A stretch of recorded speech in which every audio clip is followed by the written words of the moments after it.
Hello, Devsarkar sir, should we start?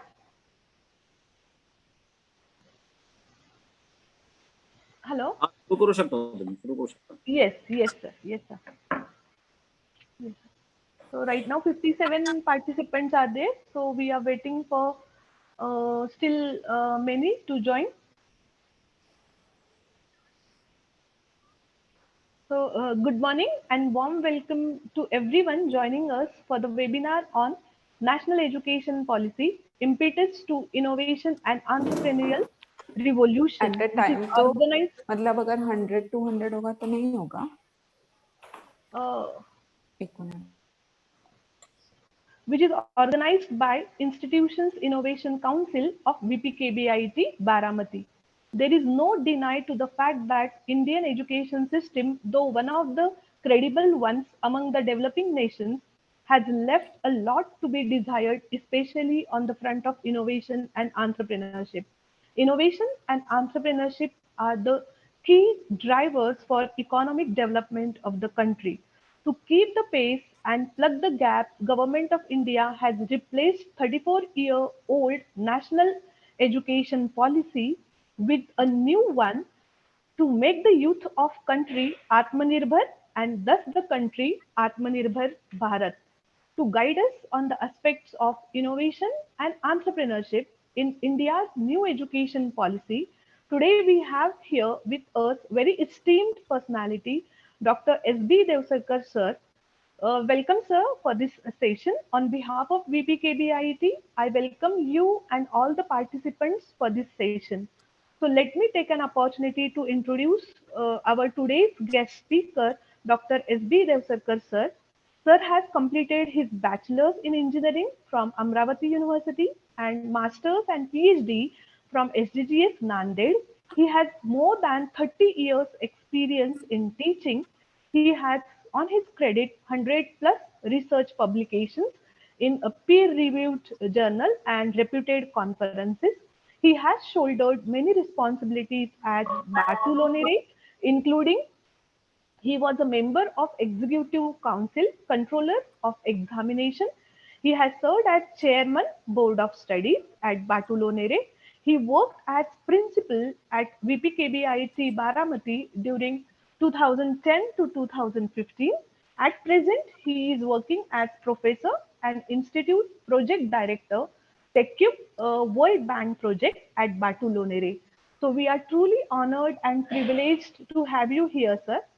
So now I request Devsarkar sir to address the gathering on the topic National Education Policy, Impetus to Innovation and Entrepreneurial Revolution. Thank you. Over to you, sir.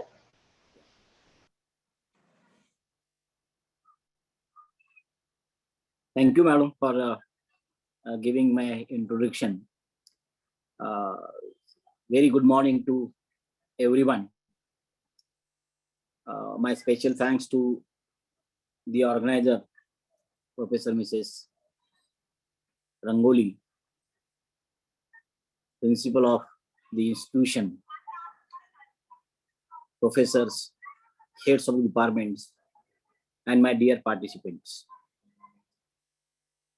I am here with you for an hour and would like to discuss some few glimpses of higher education policy, particularly the Indian higher education policy, which needs a lot of reformations, lot of participations, lot of coordinations and collaborations to implement in a real sense.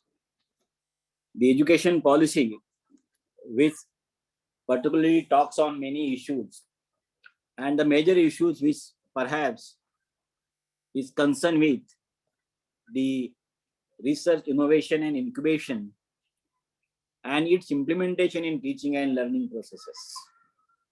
So with these, I am also discussing many glimpses, particularly the policy which has prepared under the chairmanship of Kasturi Rangan and the policy which was placed on the floor during 2020-21. and it is expected to implement it immediate change. And so, in view of this, I would like to attract you on the policy glimpses. So, shall we shift to the slide?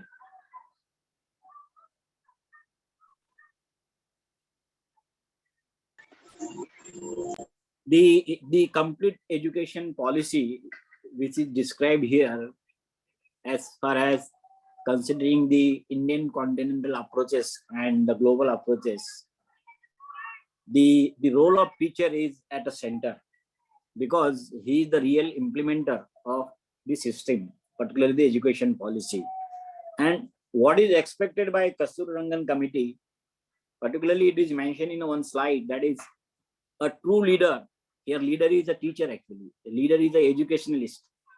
A true leader is one whose words and actions will have a positive influence on society and will be a source of joy and inspirations to others. Means it's all stakeholders, and will overcome the conflicts. A leader whose uprightness is obvious and one can see moral principle in his conducts.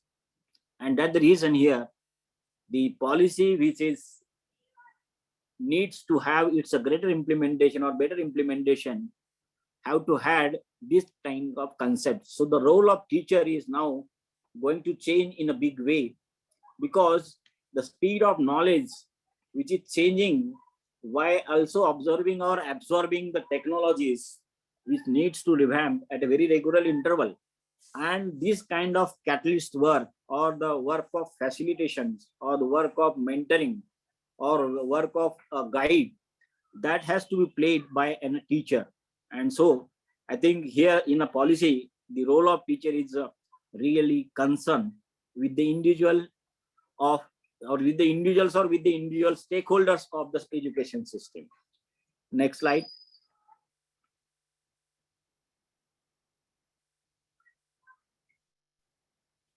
The first slide which I have described around the teacher or the quality of a teacher. And this slide which talks about how the education is creating the employability, how education is connected with the outer side worlds to create the economies and helps the complete economy to drive the complete economy by using a classical version of pumping the right kind of education. And here, what kind of education is needed here? A qualification may say, I know this, but skill says, I can do this.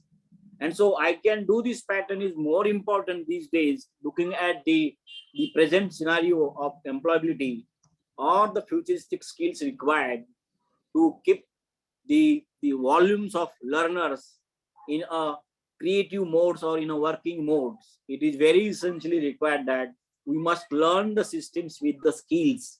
And so the skill component is on the top in this particular higher education policy. The skill may be at the lower level, middle level, or higher level, which contributes maybe a jobs, maybe a higher education, or maybe a research, creating the IPRs, patents, and the valued research contributions. And so it is more important to describe here that the policy which talks about the inclusion of skills, and that's the reason the policy also taken care of to add few components from the schooling levels itself. The vocational component or vocational skill component, which was found missing by and large. We all the education systems or the users of the education system are more functional towards the use of application by using the technology. But we forget the basic research. We forget the basic skillings. And that's the reason we have missed the bus of productivity. We have missed the bus of manufacturing. We have missed the bus of providing the best kind of skilled manpower to the entire world. And to become the world hub of workplace, I think the skill component is more important. Maybe on different sides or different types. Typically, skill doesn't mean that it is on a lower side. And the reason why I am talking about this the skilling pattern, because the skilling patterns, which talks about not only the at a lower component, but also which talks about the higher level components also. I will quote one simple example that when you are using a particular technology development processes, this product design development, and when you are making it into a functional, into a marketable values, then that kind of skills are required, particularly at the top level. So the skill pattern is need to harvest at all three different levels. And in a very simple way, we can see that the pattern of education system should work on the pyramid type of structures. Pyramid type of structures, the basis must be strong, or the volumes or contributions or the users at the bottom are on higher levels, or the volume is high on higher side, the middle side and the topmost side. So representing the triangle, the base of the triangle or base of a pyramid, I think we need to travel by creating the large constructive bases at the bottom side, creative bases at the middle side, and innovative bases or research contribution bases at the top side.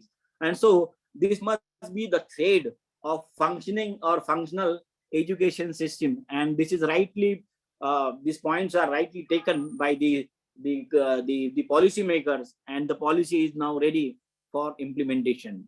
The second point is that the employers are looking for highly qualified graduates who also have a practical skills and must include the hard as well as the soft skills. And so the pattern of education that should be added with the components as a soft skill as well as the hard skill from the beginning or from the initial stage of learnings. And that is the another component which is more precisely described here in this particular education policy. And the third component, it's very much important because learning is a more important. Whether learning is a continuous learning, whether learning will be processed in a learning, unlearning or relearning processes, whether the learning to be followed a pattern of lifetime learning pattern, I think looking at the need of the futuristic approaches which are really challenges for the Indian education system. And so internalizing the skills that one can learn and must be able to transform them into a real life application, and that is called as hello. I am audible, sir. Yes, sir. Okay. Yes, sir. Some disturbances occurring in between. And so the component first is which I am describing here. The skill component is very important. The second component is that adding the skills into the verticals like hard and soft skills, that must be an integral part of your teaching and learning processes, and that to the help with the help of the teaching learning processes along with research and innovation and incubation approaches begins from the first phase of learnings. And the third point which I have mentioned is here, learning must be a continuous learning or real life learnings or long life learning, and real life learning will took place on the field.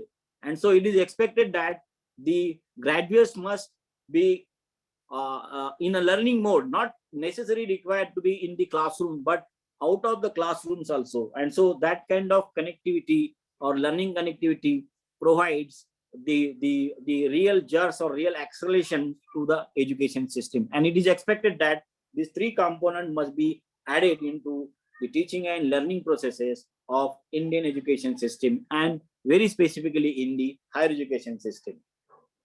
Next.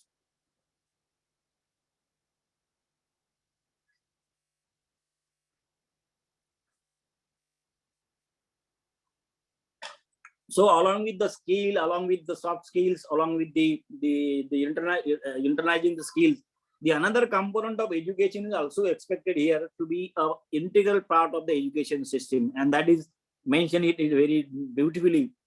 That means all the time we are looking towards the education as the key to character building and socio-economic transformation.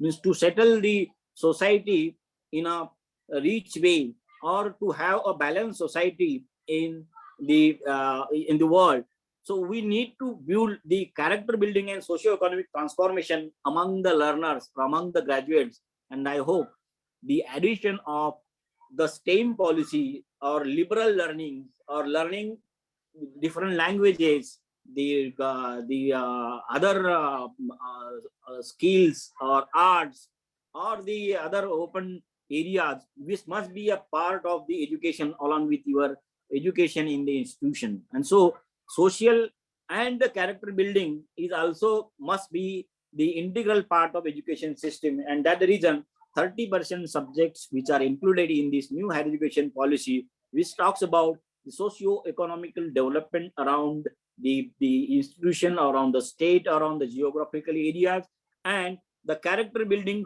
particularly which talks about the national building character, that should be the inherent part of education system. And particularly here, again, the education which needs a lot of reformation. And the category it is mentioned here some in a way that I hear, I may forget, I see, I may remember, but if I do, I understood or I understand. So these kind of concepts particularly are required to be an integral part of education system. And this policy has very well added these components into the higher education policy. Next.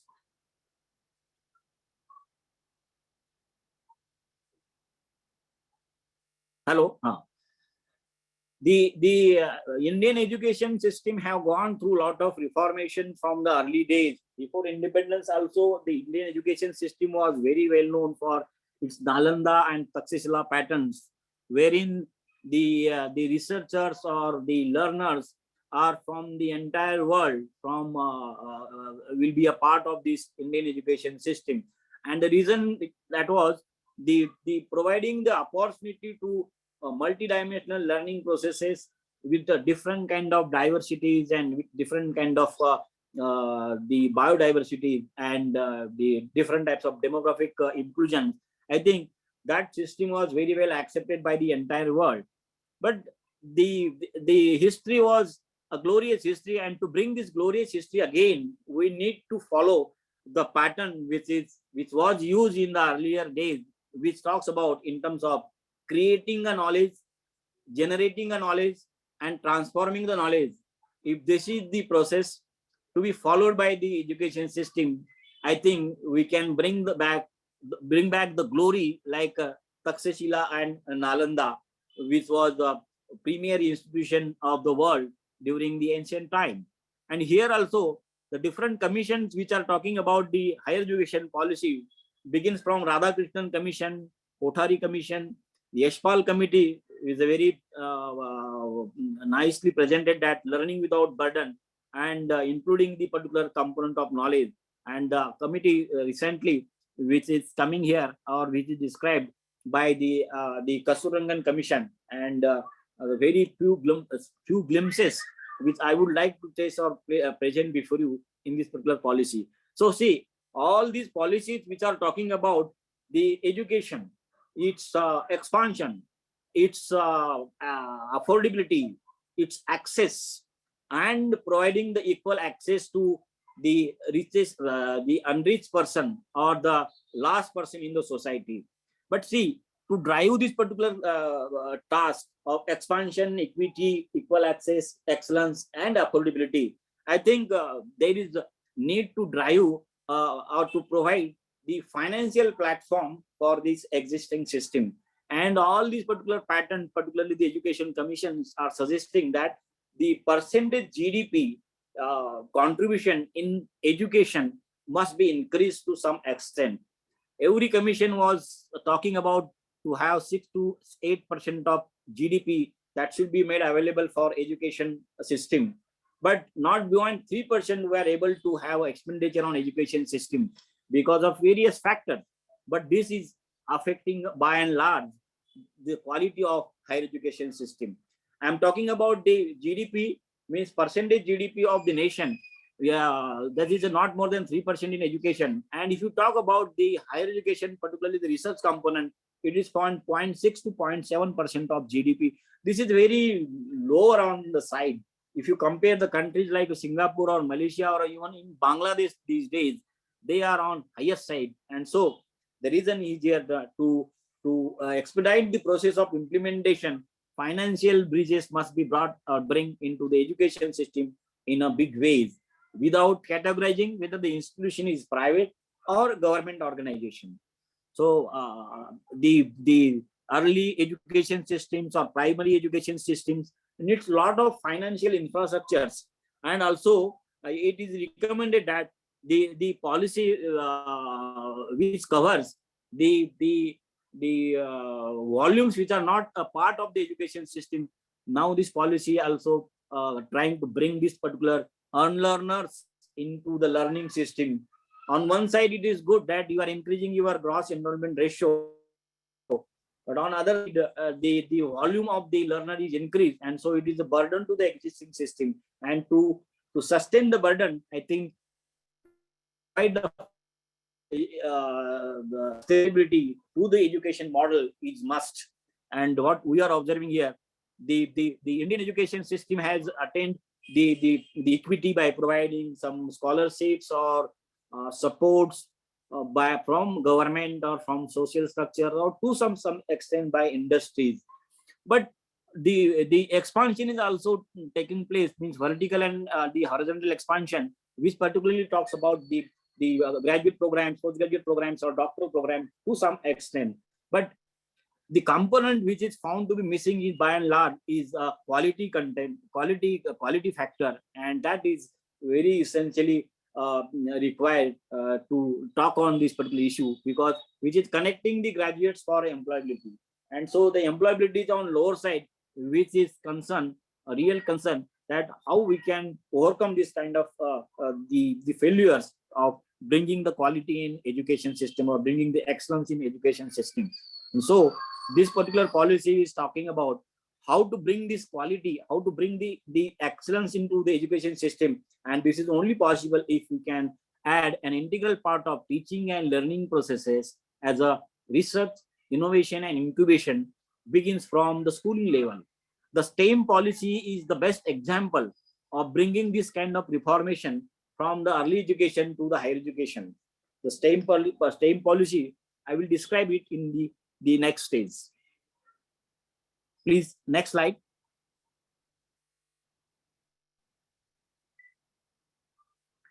Here are the few highlights, particularly the points which are referred by the Kasturirangan committee while preparing the draft of higher education, particularly the Indian higher education system.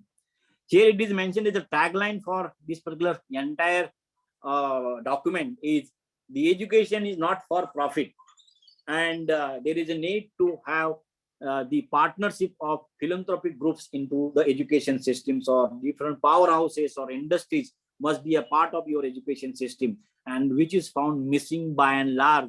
And that is the reason that why we are lagging as far as the technology transfer is concerned, technology development is concerned, and the financial constraint is concerned. And so we have to look or the policies taking care of to inclusion of the philanthropic groups, and to some extent, not for profit means how we can do or how we can execute the education system. Without the financial support, we cannot go ahead. And on one side, we are looking for the education which will be a good education or cost-effective education. Or in a way, we can talk like that. The cost of good education could go up, because we need a lot of infrastructure, we need the multidisciplinary learning approaches, we want to bring the quality education, we want to bring the global aspects into education. It requires a lot of cost, lot of financial means to add, and so definitely it is going to increase the cost of good education.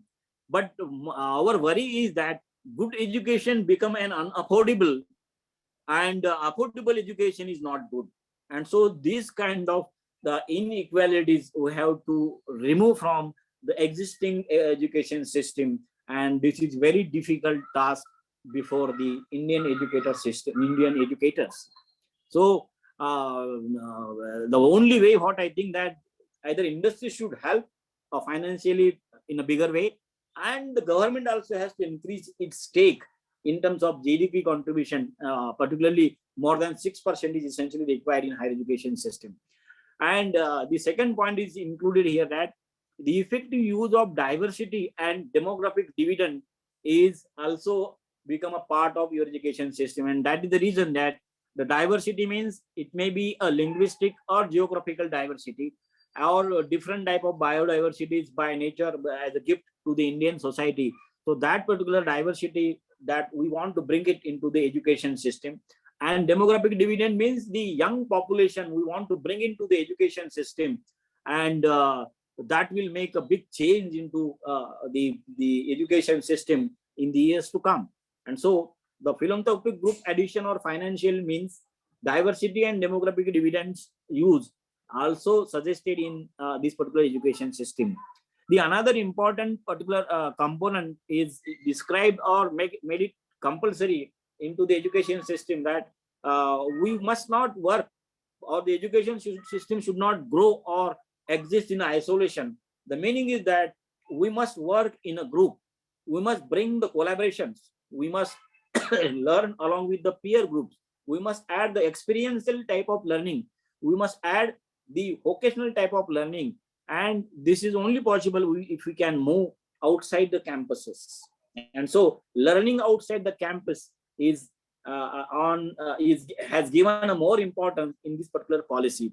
And so how we can make it sense of how we can make it affordable or executable. So this is also another big problem. But the another point which is also highlighted by this particular Kasturi Rangan committee, that though the policy is ready for implementation, it requires radical changes. Fast changes are required. The speed of implementation must be on higher side. Otherwise, it will take another 20 years to reach the policy documents to be confronted, or the policy document will be implemented.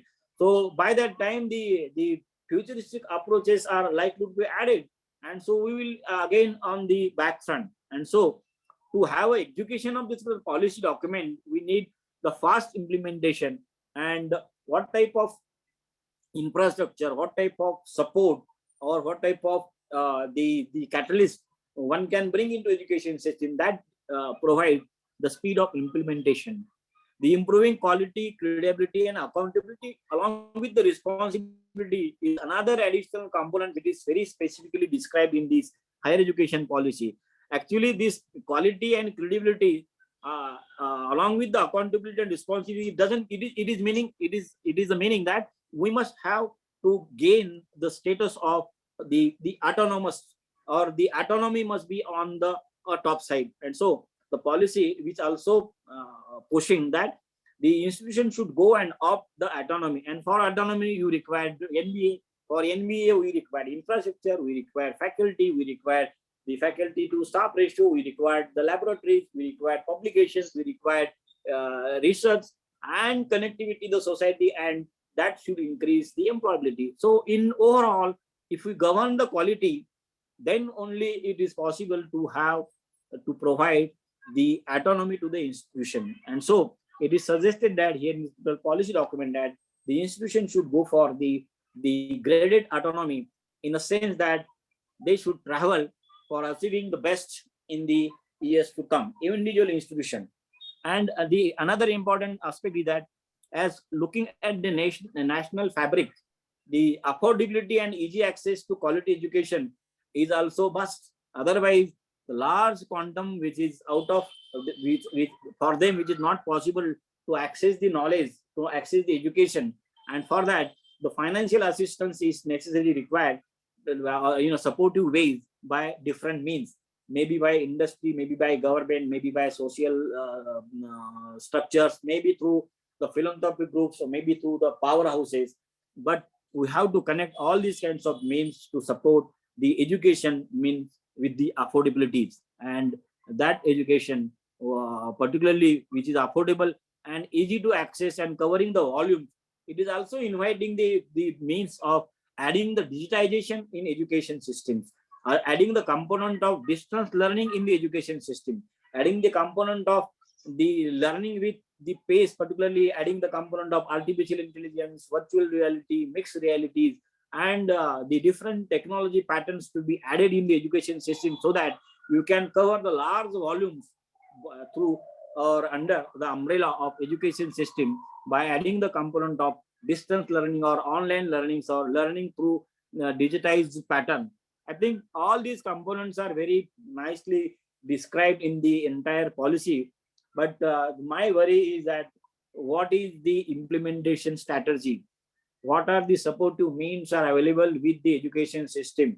And to the extent we have to provide affordable education, quality education, what is about the cost that which connected directly as an integral component of providing the best quality education system. And so all these points are very nicely described by the policymakers. Next. I think these points I have described very minutes before that.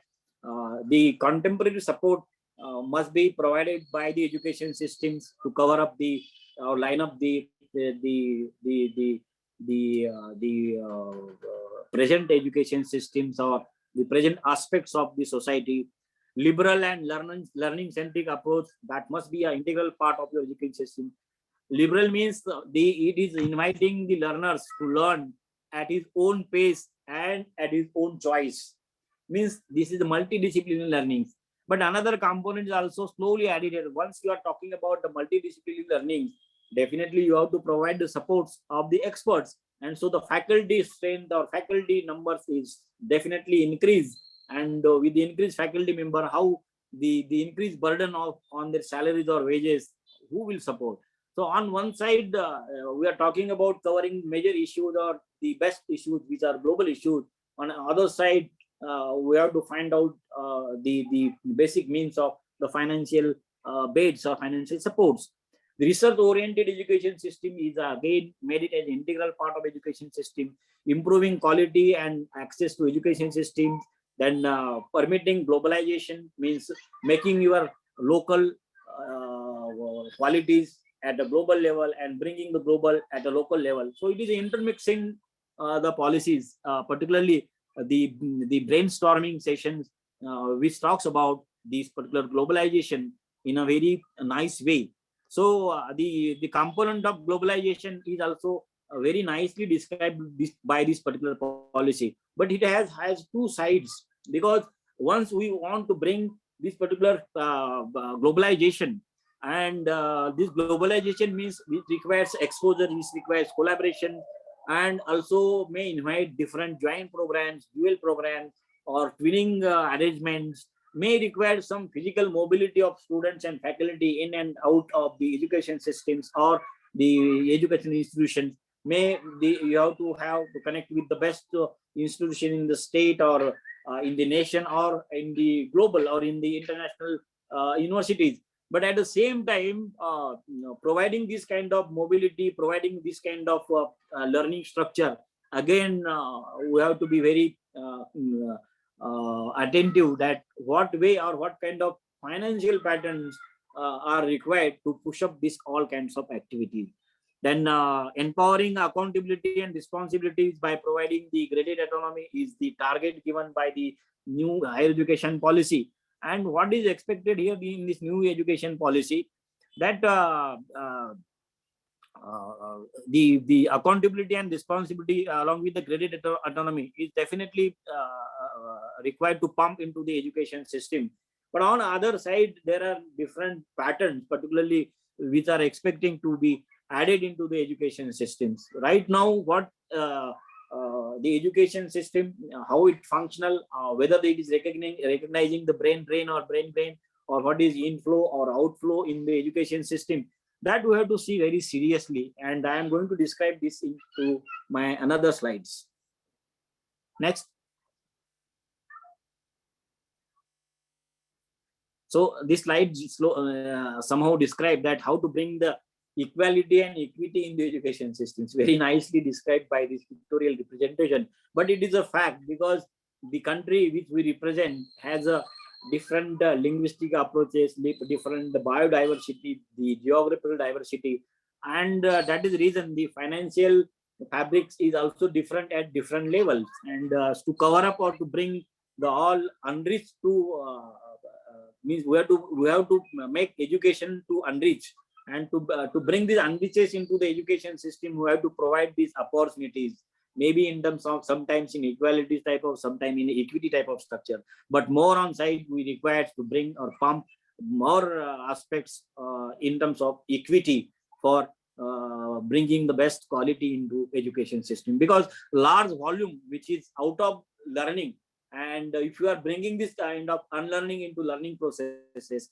I think definitely the brain index will be increased, and to some extent we can represent the world largest educational population for the learning processes or in the education system processes. And so equity is talking like a fairness in every situation, and we have to give the opportunity to all, and bringing the weaker sections into the learning systems. That is the main idea of this particular education system. Particularly this pattern or this particular system is also talking the same thing. Next.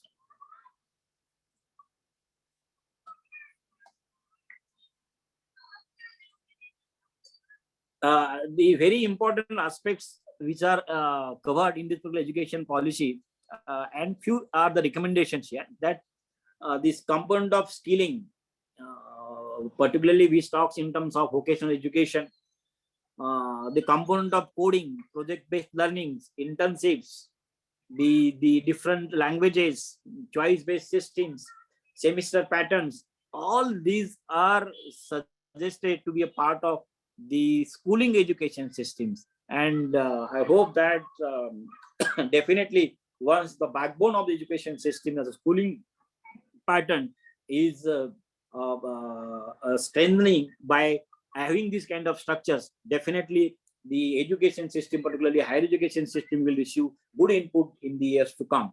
So coding is added at the standard 7 or 8 level. Vocational training programs are connecting the learners, the school learners, with the small industries or the SMEs, is also made as an integral part of education system. 50% in the school, the learners to be at the school, and at 50% time the learners at the industries or the on the field. So this pattern is suggested by this policy, and I hope even the choice-based systems or semester pattern is also added at the schooling level.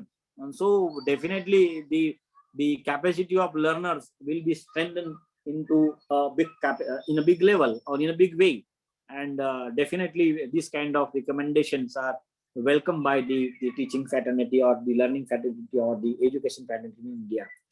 Harnessing research, innovation, and incubation and teaching and learning processes, this is also added as an integral part of our education system. And very recently we are observing the lot of vibration on the campuses, the twinning arrangements or the innovation patterns or the Section 8 companies, and the creations or helping for IPRs or the product design. I think slowly the pattern of the new learning is becoming famous on the campuses, and hope once it is harnessed well, definitely the education system, Indian education system, will definitely lead in the world. Positioning Indian universities in the top 100. So this is the target given by this particular education policy. So before 2030, we must have 100 top Indian universities, and we must have the world ranking. And for that, I think we have to bring this kind of reformation into education system. Education must be responsible for knowledge-driven economy. It means here it is mentioned that we have already witnessing that the Indian brains are particularly in information technology has created a great impact on the Indian economics or as well as the world economics. But that to some extent we or our Indian structure is referred or recognized as a business processing business process outsourcing purposes.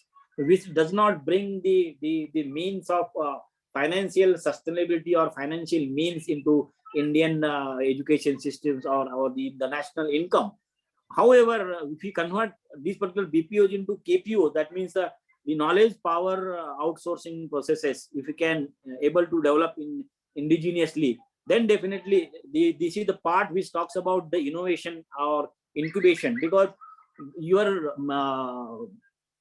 education which contributes for IPRs, education contributes for the industry driven economies, industry the KPOs contributes for technology development, it contributes for technology transfer, and through this we can bring the glory to the not only to the education system but also to the national economy of particularly as far as the Indian talent is concerned. And so there is a need to change the structure which is recognized as on day as a BPOs, that we have to convert into KPOs. And for to bring this KPOs, I think we have to work hard.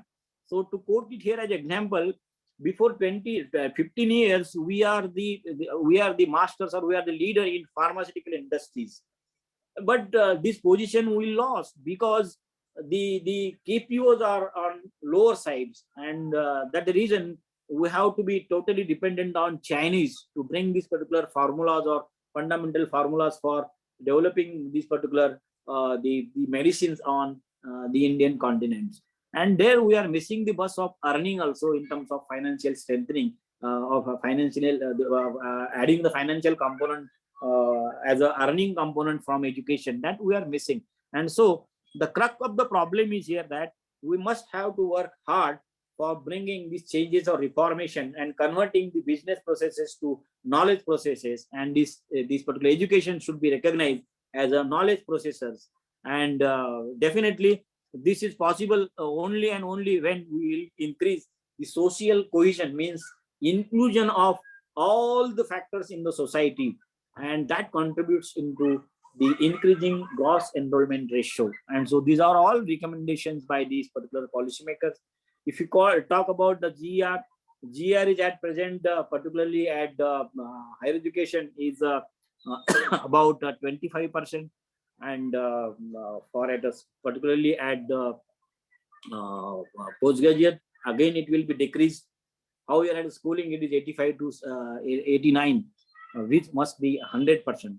And this particular policy is expecting that the GR must be increased to 2 folds, means we want GR of 50 by year 2030, and GR at the schooling level we want 100%, means there should not be anyone which will be isolated from learning process or in the education system. 100% schooling must be provided as a right of education, particularly now it is increased to the standard 10, before it was standard 8. The right of education, which means that everybody should be a part of education system, and to bring the school dropouts into education system is a big task, because this policy which talks of including this particular out of reach students into the schools, definitely this will be described in the next slides. Please go ahead.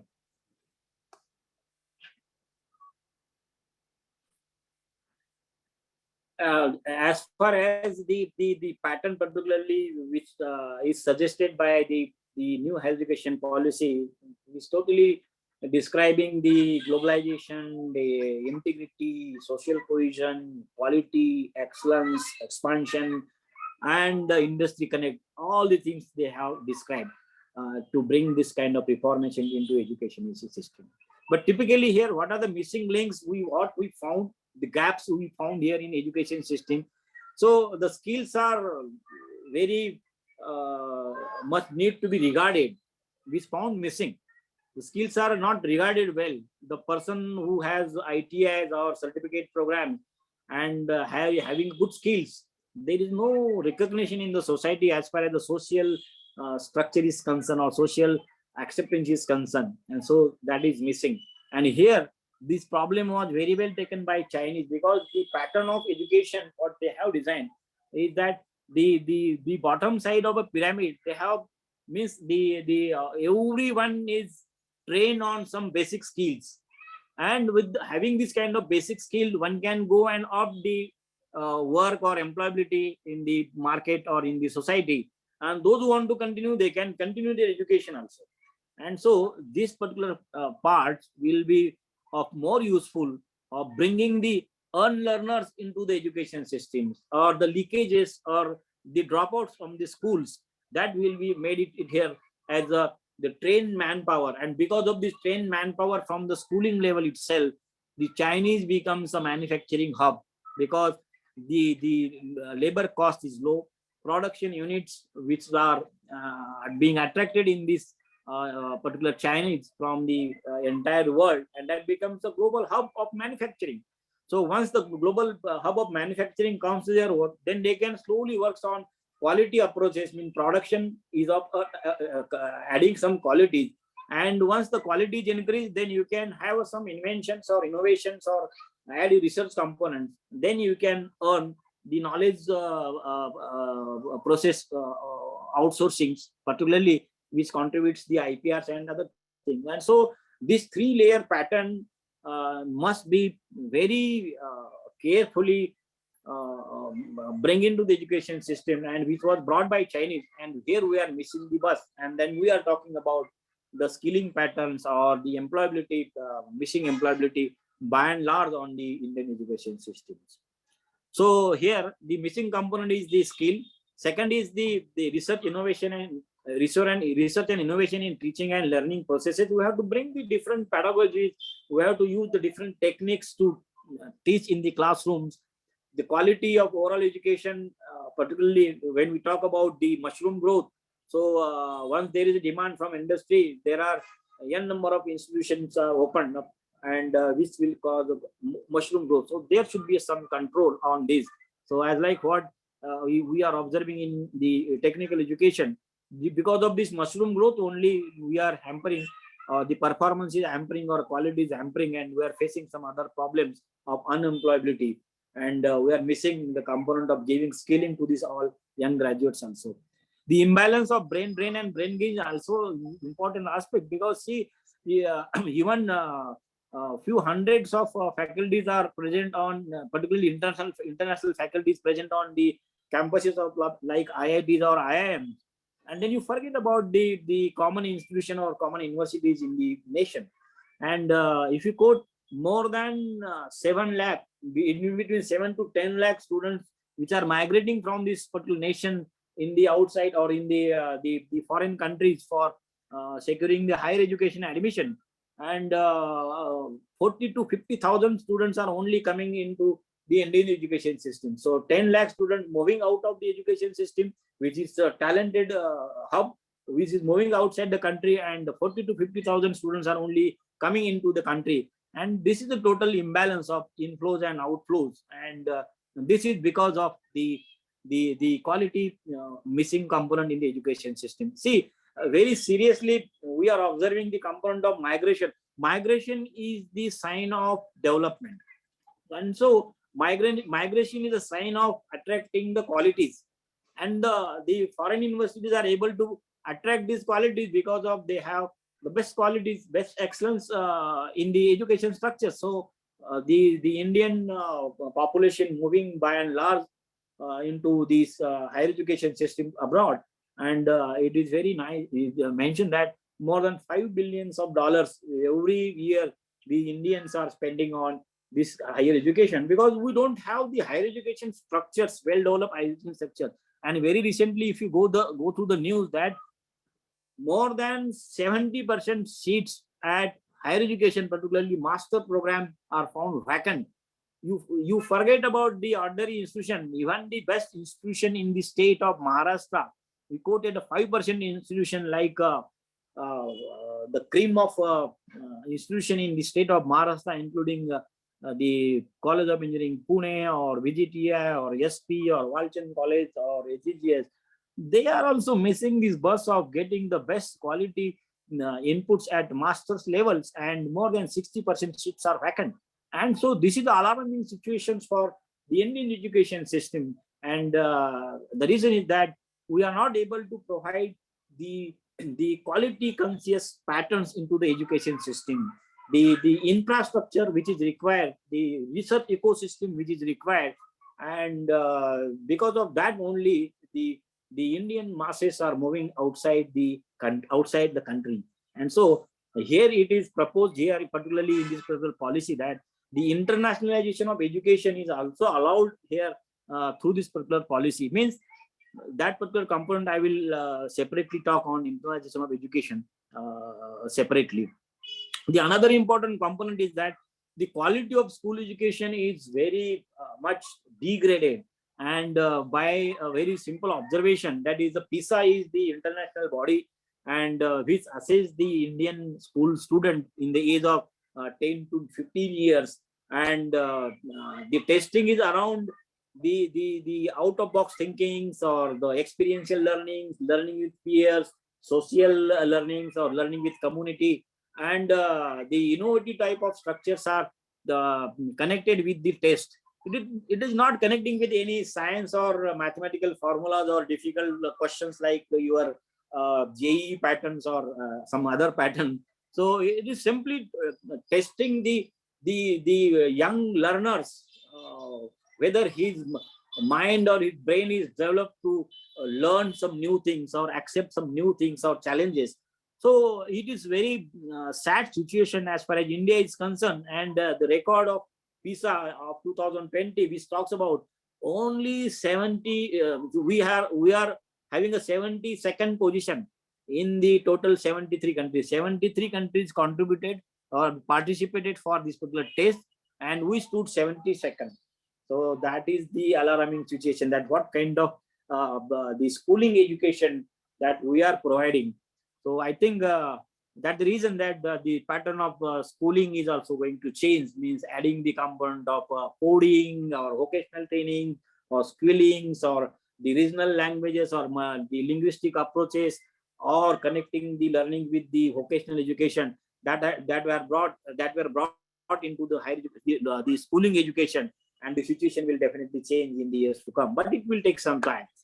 The another important observation, that is as far as the research is considered, research component is look, only 1% student population is found in research, 12% at postgraduates, 25% at undergraduate, 86% at school.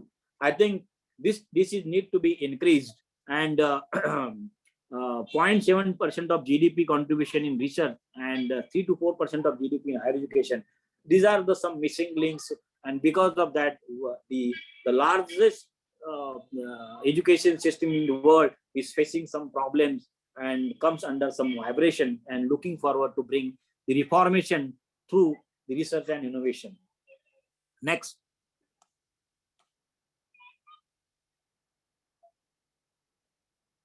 So this I already talked. Next.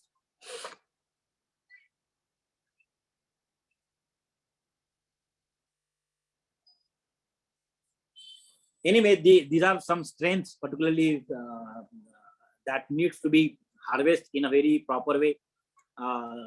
It is referred as India at a glance. This country is the second largest country in the world by population. Everybody knows. The country is having the largest educational network, means more than 1,000 universities, more than 50,000 colleges, more than 50,000 schooling structures. And it is referred as this is a schooling infra is 3 times more than China even it is. So definitely this is the largest education network in the world. But why this particular largest population is not recognized as far as the intelligence or the excellence or quality is concerned? That particular component, particularly by and large, is missing, because we are not adding the component of research, innovation, and incubation from the schooling level. And the policy now has added this component from the beginning. The world's fastest economy, the another important aspect, that this country is growing at the speed of more than 10%. And so there is a scope, lot of scope for the improvement. This country is really looking for the great achievements in the years to come. And it is very thoroughly represented here that the country only move ahead and achieve these excellences only if the education which must governs by qualities, and the quality patterns in the education system definitely bring this kind of reformation and bring this kind of excellence into the education system. The by size of economy, we are fifth or sometimes the sixth. Even the country like UK, having a geographical area of Maharashtra, they are leading the Indian economy, means above Indian economy. So our economy is around $2.7 trillion, and Prime Minister is looking for to convert this economy or bring this economy at a $5 trillion economy. But see, without having the imperative means in bringing the education through quality, which is not possible. And the country has very well recognized the importance of quality, importance of research, importance of innovation, and these all three components are added in the as an integral part of education system. The another important observation that the country is the as having a position 3, particularly as far as the purchasing power parity index is concerned, means we are a consumer in a big way. The world is looking at this country as a consumer. This is a marketplace for others. I think we have to recognize these values and convert these values for our own development. And so we have to increase the, instead of purchasing power parity index, we have to increase the manufacturing power parity index to a great extent. And education is only the solution, or education is only the catalyst, particularly the good quality education is only the catalyst to bring this kind of reformation and convert purchasing power parity index to the manufacturing or production power parity index, and this will be the hub for the world for manufacturing as well as for production and design and development. And this is only possible. Many times I am mentioning that the quality in education is only responsible for bringing all kind of changes here. The GDP, we also represent as an India ranked 145th among 200 countries. These are on lower side. The contribution, particularly of GDP in the national income, agriculture contributes 16%, industry contributes 25%, manufacturing 40%, and service sector 40%. But when the research comes, the research component, particularly which contributes for the economy or contribute for GDP, and here we are missing the bus. And very rightly, the American universities or European universities or the universities in the developed countries, where the industries are moving towards the education systems or in the university campuses and asking them to solve their problems, or they are coming with some ideas and they need to implement the idea by using the manpower or intellectual from university structures, and they are coming to the universities, and then university is helping them by allowing or providing the interns or research scholars or postdoctoral fellows, and they are working on the project. And so the whatever the outcome, that outcome will be shared among these two, and university and the universities, or university and the industries. They may be in terms of IPRs or the financial means or financial outcomes are equally shared by the industry and by the university. And so they are reciprocating each other. Research component and the financial components are working together, and which is accelerating the mean of providing the production, quality, excellence, and the recognitions to their product at the global level. So this is possible because the industries are setting the research centers in the universities, and this component is found missing by and large on Indian campuses. And that's the reason why we are missing the bus of contributing this particular GDP through research and through education. And so this particular point is blank on an Indian education system. And the policy is talking all the time that how to bring this kind of the GDP contribution, which will be retrieved through the education and research. And this is only possible, everybody knows that in case if we don't have any kind of innovative ideas, if you don't have any kind of pattern of research, we don't have a pattern of the research or technology development or technology transfer, maybe a vertical or horizontal level, it is very difficult to get the position as far as the financial contribution in the world is concerned. And so that particular component we want to bring into this education system to acquire our previous glory or historical glories. Though we have the brains, but the brains are not harvested on the proper way, in a proper way, and that is suggested to the policy. Population below line is poverty line is 21%. Is another important what is called as the backfire to the Indian education systems or Indian economy system, because 20% population which is earning $3 or 200 rupees per day, so it is very difficult for them to have their own survival. And how we can bring their contribution into GDP or into the economy, because that particular point, 20%, the population below poverty line is 20%. It was more than 25% in China, but now they have converted this all below poverty line population into the skilling pattern which they have fitted at the bottom of the pyramid by giving the basic skills and bringing these hands into the providing the cheaper labor to the international communities.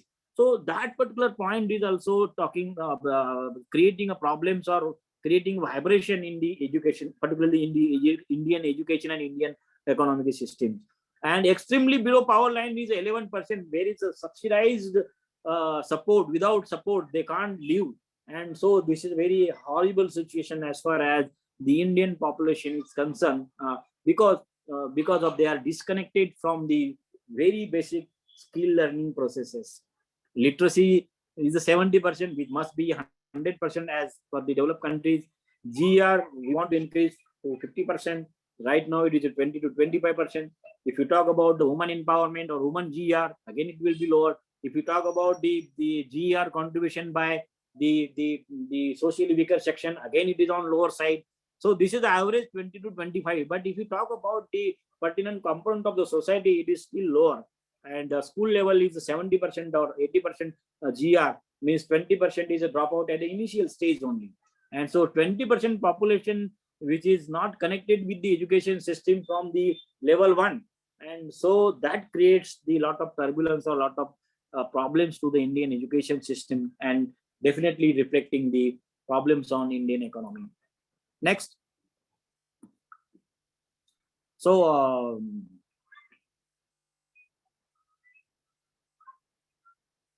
next, sir.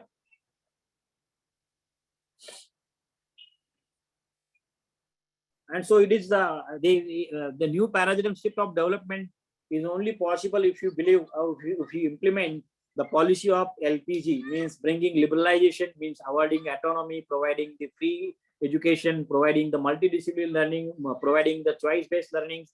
This is possible only if we attach with this kind of policy. Privatization means allowing the industries and private partnerships or philanthropic groups into the education system. Globalization means internalization of education systems, allowing the exchange among the faculty, among the students, providing the problems, providing the exposures, providing dual degree programs or integrated programs or part-time programs or learning through portals. All these kinds of activities are covered under the liberalization, privatization, globalization. Particularly this LPG policy was very well famous, particularly in terms of a free economy during the region of Manmohan Singh. He mentioned that it's a free economy regime that provides the industries or economy to represent at an international level. So similarly, the case is needed to bring into the education system, and through private public partnership or PPP models like triple ITs or ISERs or industry-driven programs or philanthropic groups participation in the education system. We have to add these components on our campuses. Then only we can retain the best learners on the campuses. Otherwise, there is a difficulty to maintain or to retain the quality of education systems and move with the quality of education system in the years to come. Next.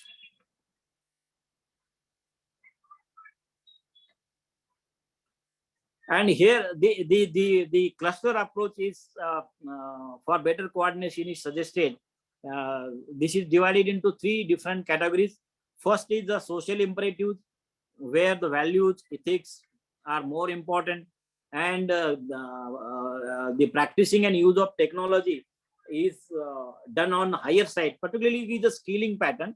This is particularly required to cover up the large volumes to bring into the education system. So foundational institutions or education hubs for masses, or including the SWAYAM or online structures, or the giving work to the needy hands, particularly this kind of functioning will be observed on this particular cluster, that is called as the college structures or teaching structures, and which connect with the social imperatives. The second type of clustering of education system is referred as the teaching universities, teaching intensive universities, wherein the extension activities are carried out and which will provide the input to the research.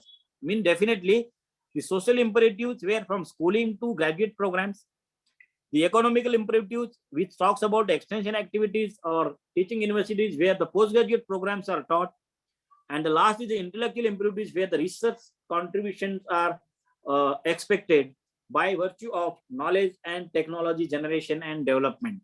And so this 3 clustering will provide the Indian education system the position of glorious approaches. I mean, this education policy also talk that the college becomes a teaching university become a knowledge base or the research university also, if they have improved the qualities.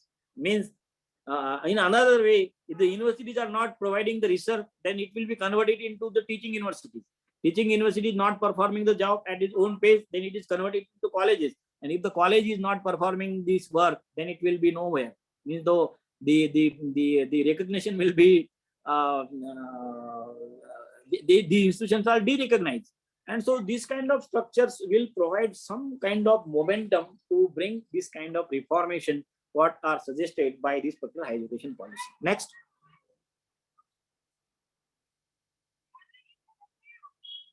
So graded autonomy is and good governance is also suggested here in this particular new policy. Actually, the downsizing of regulatory bodies in education system is one of the recommendation in higher education policy. Means that we don't means there should not be more than one regulatory agencies which will control the education system. Means now right now we are having state government of Maharashtra, we are having central government, we are having AICT, we are having UGC, we are having a DST, we are having architecture council, we are having medical council, agriculture council. There are many functional or regulatory bodies which are controlling directly or indirectly the education system, and the most of the active time is spent on the administrative work. And so to have this kind of problem, to get rid of from this problem, this education policy has recommended that single window initiatives, particularly National Research Foundation is a single window through which only the entire funding will be provided to the institution without having the base of recognition whether the institution is a private or government. So equal opportunity to all institutions will definitely helps through this particular downsizing regulatory bodies and single functional National Research Foundation. So these are the some suggestions particularly are suggested by this particular policy. Next, I will finish within 2 minutes. Huh?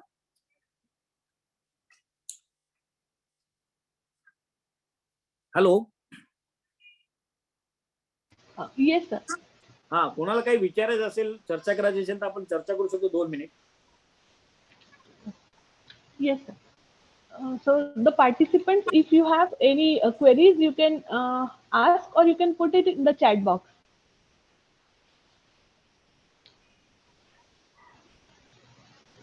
Okay. Sir, I have one question. Yeah. Sir, AICT MHRD's innovation cell, it is putting many efforts for assuring innovation and entrepreneurship to be the primary fulcrum of higher education institutes, right? So how you look at setting up a startup ecosystem or entrepreneurial ecosystem at the private institutes, like higher education institutes, that too private?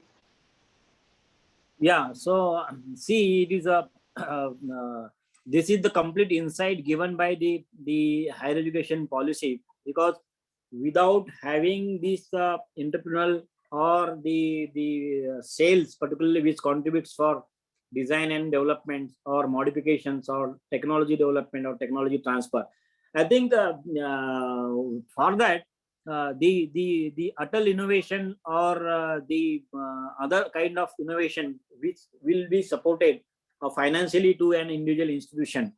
And if you are making a industry partners and moving and going with a proposal to the central government or the Department of Higher Education, they will support for providing the basic ecosystem on the campuses.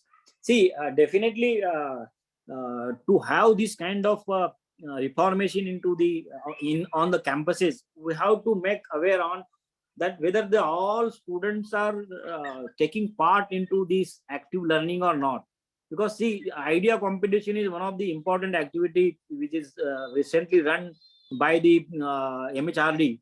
But the fulcrum of or the spectrum of participation is found missing by and large. The reason may be a different, but for that we have to change our mindset. And without having any kind of infrastructure, sometimes you can generate the ideas, but to implement the idea you need infrastructure. And so the infrastructure must be supported by the either by the institution or in support with the industry or in support with the financial funding received from the outside agencies. And see who will spend in you, or who is ready to spend on this structure if they have the faith in the system. And to create the faith in the system, I think we as an individual institution have to increase the credentials of our own. And the credential is not developed. Credential is not developed in a day or night. And secondly, the individual participation is must to have these particular partnerships for developing some ideas. So overall, this is required the representation by the teaching community, by the learning community. And that's the reason here it is mentioned that the learning should not be classroom learning. The learning should also provide outside the classrooms also. And lifelong learning concepts or learning, relearning, or different type of learning patterns must be added in the institution. And we should not be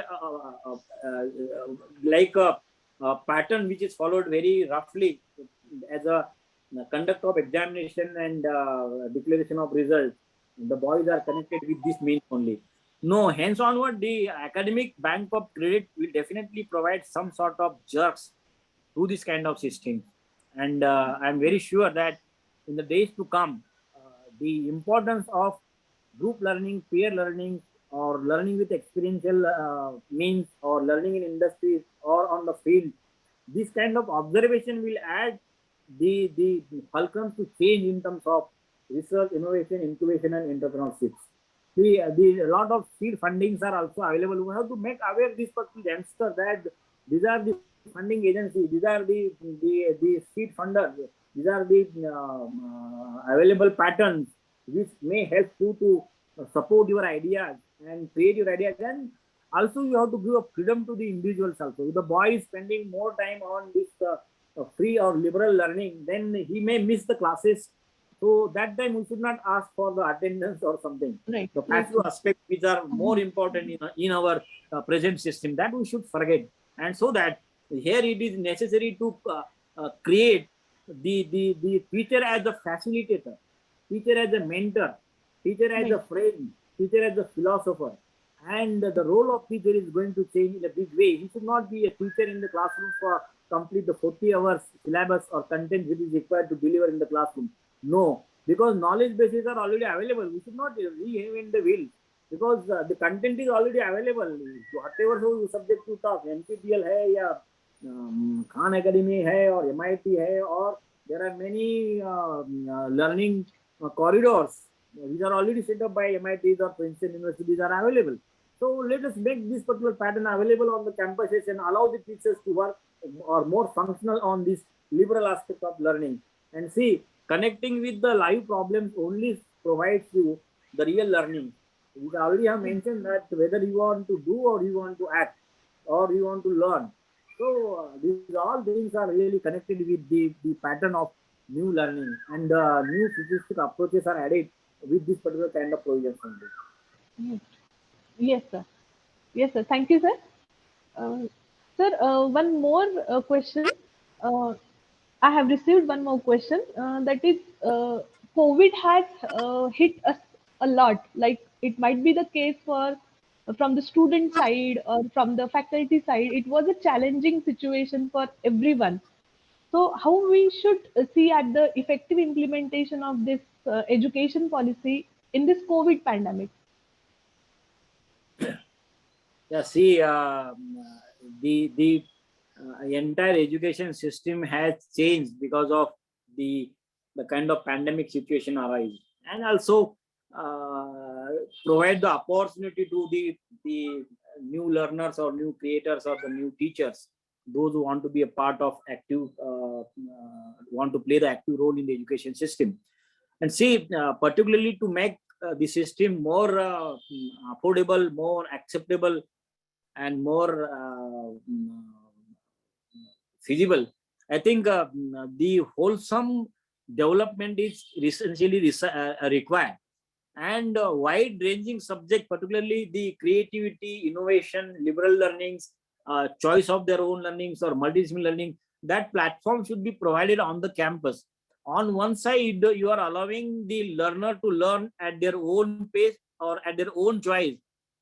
This is one thing, but for to provide this kind of facility, we require number of additional resources.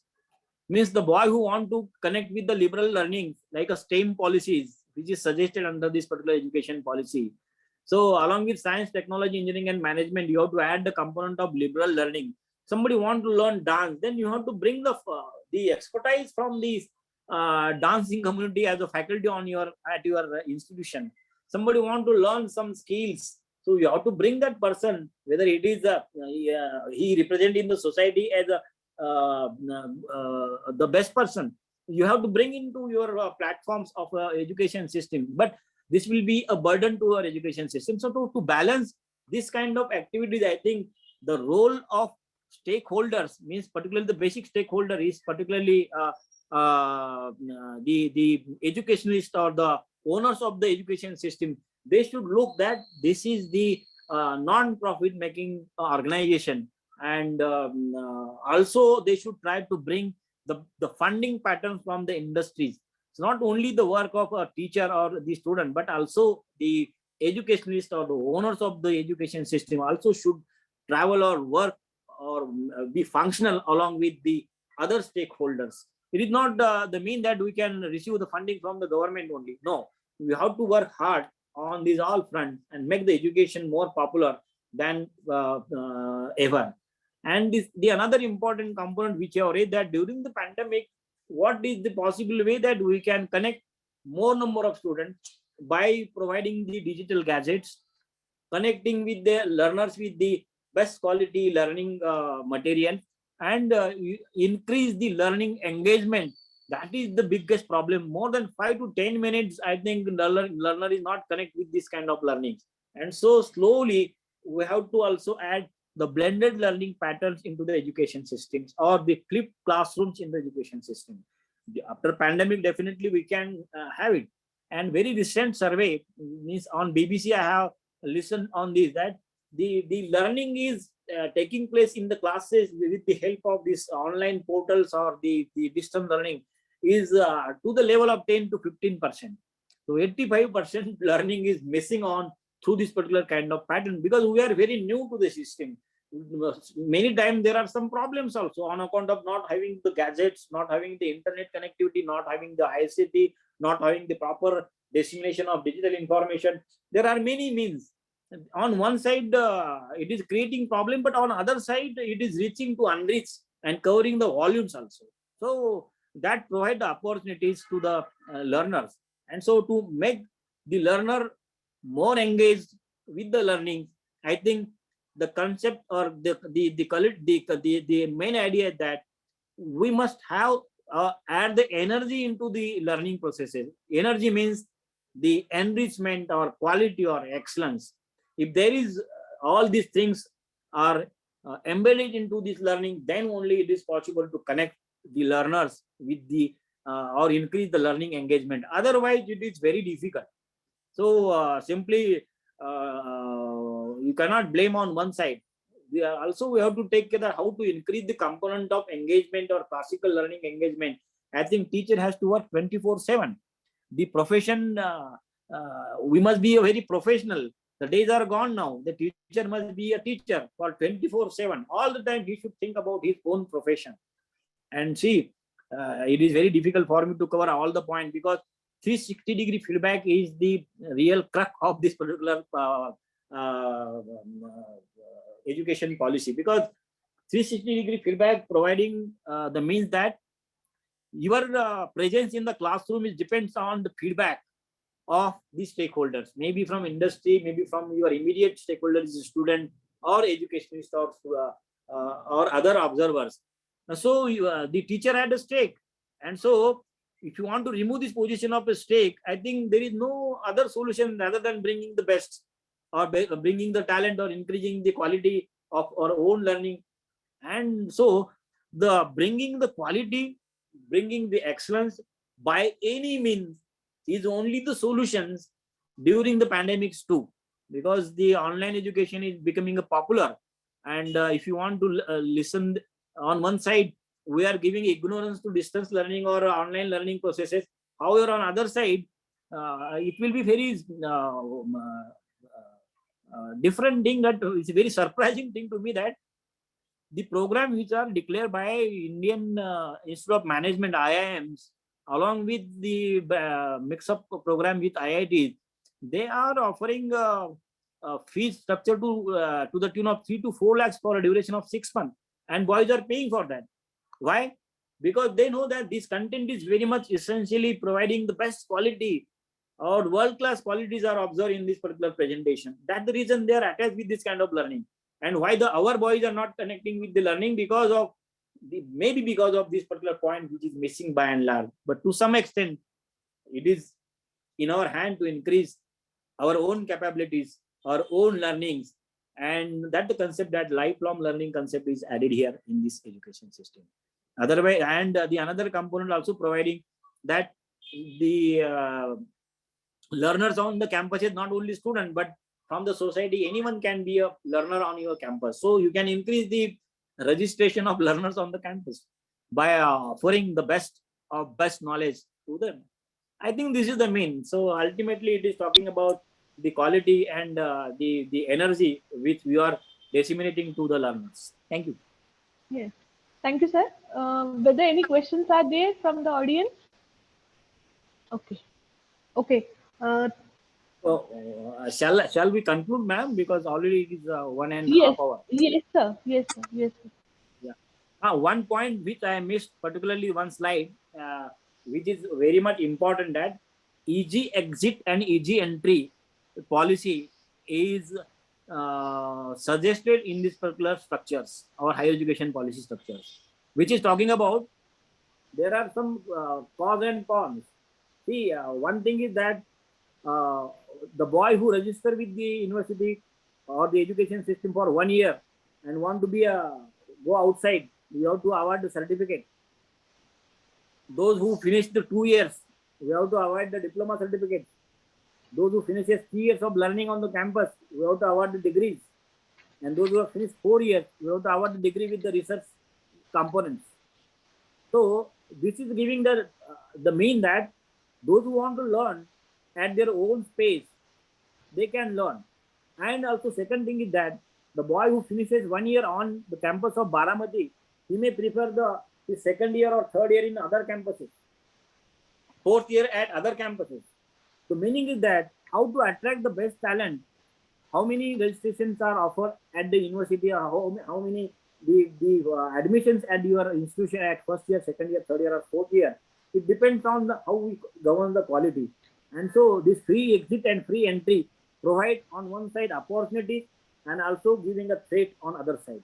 So the disruption always invites the opportunities. It is like Yes. it's the same thing. So I think we have to catch the right bus, and the only way that is possible to prepare the teachers to face the challenges in a big way. And I am very sure that our teacher can take the challenges, provided they should take this as a professional challenge. And Correct. professional challenge means 24/7. They should think about how I can make change in my own presentation, how I can change or add energy in my own presentation. How I can attract the new learners, and how I can make the new ideas, generate ideas, connect the entrepreneurs, or generate the possibility of developing the entrepreneur. All these things are attached with the quality of the teacher. And so ultimately, easy exit and easy entry will be a tool or will be a weapon. So it may be used as a earning or maybe as a losing the things. So this is the important observation which is described under this particular policy. Yes. Thank you. Yes. Yes, sir. Thank you, sir, for a very informative and insightful session on the various dimensions of new national education policy, including excellence, equal access, expansion, and employability. Thank you, sir, for accepting our invitation and quickly agreeing to deliver a session on national education policy. Now, may I request Dr. Hivrekar, sir, for vote of thanks? Good afternoon, all of you.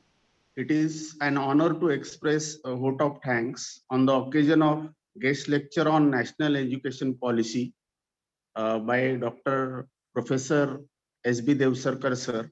On behalf of Vidya Pratishthan's Kamal Nayan Bajaj Institute of Engineering and Technology, family, and entire management, we are heartily gratitude towards Speaker Dr. S.B.Deosarkar sir for accepting our invitation and for his excellent interactive sessions.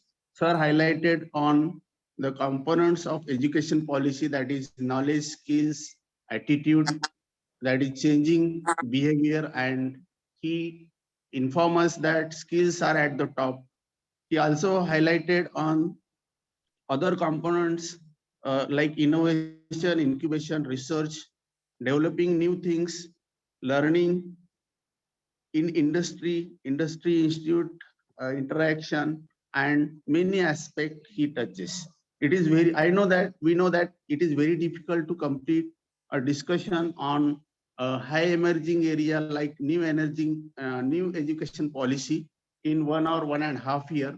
But sir has a very nice skills, and he touches each and every aspect which are required for higher education, teachers of the higher education. So thank you very much, sir, for your valuable guidance and sparing valuable time for us. And it is always motivation for us to listen you. And we are very much thankful, sir. Thankful to you, sir.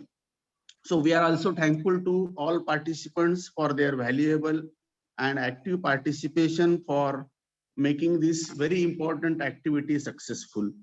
Finally, we are thankful to our principal sir, who is a motivation for us, Raj Bichkar sir, and for his support and motivation. Thanks are extended to vice principal, all deans, head of department, faculty, staff, and everyone, as well as including the participants. So thanks to all of you. Thank you. Thanks to one and all. Thank you very much. Thanks. Uh, Thanks to all. Thank you. Thank you, sir. So, my request to all the participants, please turn on your camera because we will have one photo. Please, all the participants, turn on your camera.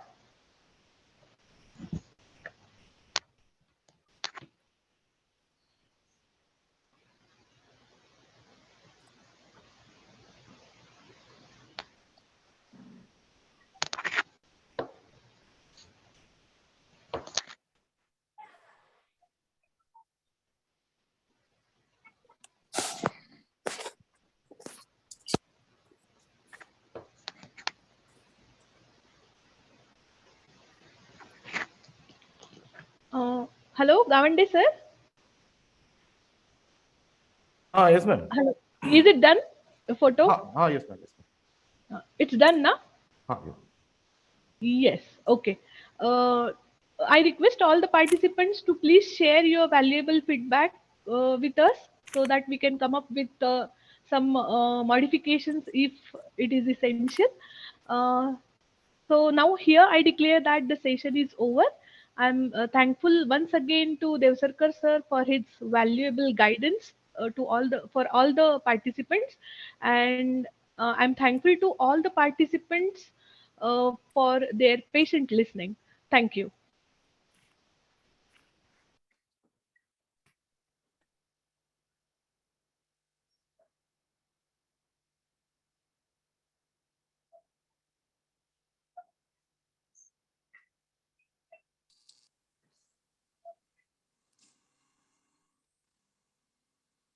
Shall I leave, madam? Hello.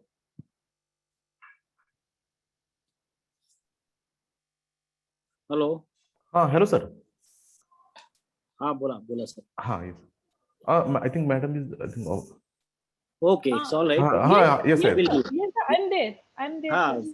ठीक आहे. माझे presentation तुम्हाला पाठवलेले आहेत. You can add हो. It. Yes, sir. मॅडमला Thank you. मॅडमला मला द्यायचे होते, टकले मॅडमला. त्यांचं वेगळं होतं, थोडंसं ते वेगळं पाठवत त्यांना. अच्छा. Okay, sir. Okay. Yes. Okay, Yes, ठीक आहे. आपली फॅकल्टी किती होते याच्यात? सर आता 98 होते टोटल. आता होल व्हीपीचे फॅकल्टीज होते सर, वेगवेगळ्या इन्स्टिट्यूटचे. अच्छा आता आम्ही चेक करतो सर, म्हणजे सगळ्या व्हीपीला, बायोटेकला, आर्ट्स, कॉमर्स, सायन्स, इंदापूर सगळ्यांना ओके ओके. दिलं होतं. येस. Good good good. चांगलं. हा सर, आपण इन्स्टिट्यूट इनोव्हेशन काउन्सिल इथं एस्टॅब्लिश केले आपल्या इथं. IIC, तर त्याच्या अंडर घेतोय सर आम्ही तसा इनोव्हेशनच्या ऍक्टिव्हिटीज. तुम्ही आता प्रपोजल लिहित राहा, प्रपोजल पाठवत राहा. भरपूर फंडिंग एजन्सी आहेत. हो. आता हे थोडं पॅटर्न वेगळंच होत चालले सध्या आता. हो. त्याच्यामुळं आपल्या लिमिटेशन्स आहेत, पण एनिवे विथ फुल